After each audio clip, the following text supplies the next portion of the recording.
the NBA is really about 4 players this season, and I feel like it comes down to 4 teams where Steph Curry won his championship right now, and I don't think Steph has any more to prove.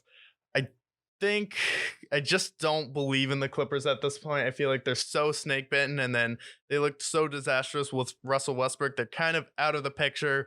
John Morant kind of killed any momentum that the Grizzlies had, and then it's a 2-man game in the East. So it comes down to Giannis can put himself on the path to becoming a top 5 player of all time with a championship this year.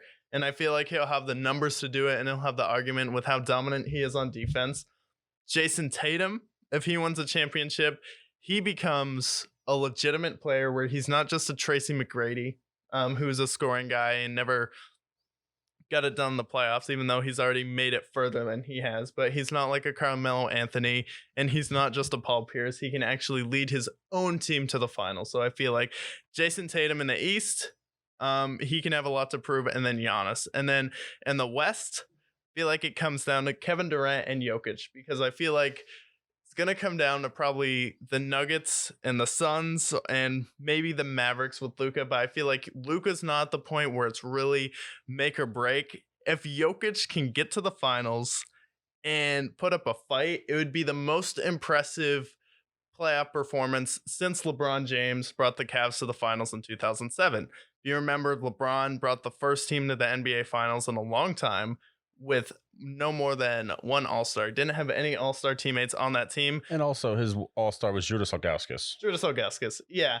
Nikola Jokic never played with an NBA All-Star in his life. Never, which is pretty crazy. Jamal Murray's pretty good too. And then the moment Jamal Murray showed potential and started being that dude and the number 2 scorer that they needed, he rips his knee. And then while Jamal Murray's balling out, Michael Porter kind of had some injuries. So if Jamal Murray, Michael Porter can get it going into the playoffs, I feel like you have a legitimate 1-2-3 punch. And then Jokic is at the point where he's seen it all, can't do too much with him. And then the Suns, Kevin Durant went to the Nets. It was an epic failure. Everyone will forget. Everyone's going to forget about it. If you go to Brooklyn, that was a mess. But hey, I won the championship as soon as I left. This is great. Everything. I have Devin Booker, not Kyrie Irving anymore. It's like, what could have been? And it's like, you'll be able to solidify yourself, win a championship without the Warriors. Then you're 1 championship behind LeBron. And then you have a chance to maybe, if you stay with the Suns, with Devin Booker, and you can get maybe 3-4 more years, you can get to that 5th championship. So if Durant wins this year, gets the finals MVP, he opens up the window. It's still there. There's still some hope. And then you can solidify yourself as better than Giannis and Kawhi. Because right now it's a 3-way tie between Durant, Giannis, and Kawhi. And like, Kawhi, better defender than you.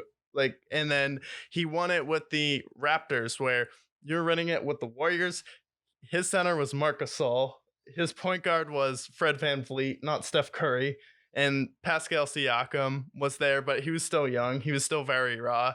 Won it with the Spurs, but they were kind of aging, and he was the guy guarding LeBron. So it's like, and Giannis is just better than you until you win another championship, because he plays defense and he impacts the game in more ways than you do at this point. You're the most efficient scorer of all time, but if you win this year, you can finally say, okay, being the most efficient scorer is more important than everything Giannis brings to the table on defense and offense, with everything on the rebound. So for me, watching those 4 teams heading into the playoffs, and I think kicking it into high gear, that's what we're going to see for the NBA. Yeah, I like the take a lot. Tatum still hasn't broken through. He's made it to the finals. Yep. He almost beat LeBron in 2018 when they were up 3-2.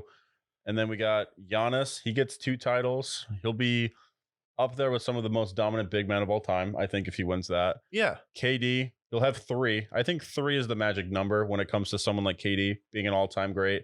He already is an all-time great. There's no doubt about it. But if he wins 3, then he gets in the conversation with some of the big boys, some of the top, go into top 10 category. And then the other guy you mentioned was Jokic as well.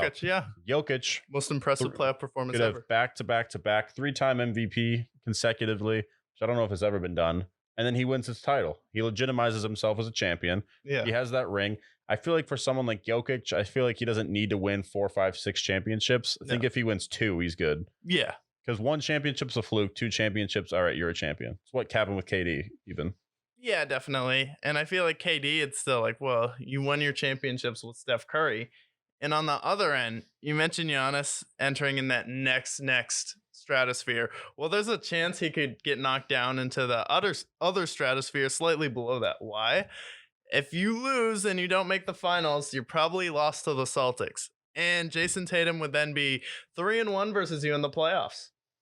And then he would have made the finals. He would have more finals appearances than you, more Eastern Conference finals appearances. And if he gets a finals MVP, it went from Giannis could be better than Kevin Durant and Kawhi now, and then creeping in on LeBron to wait, Jason Tatum just took it away from him.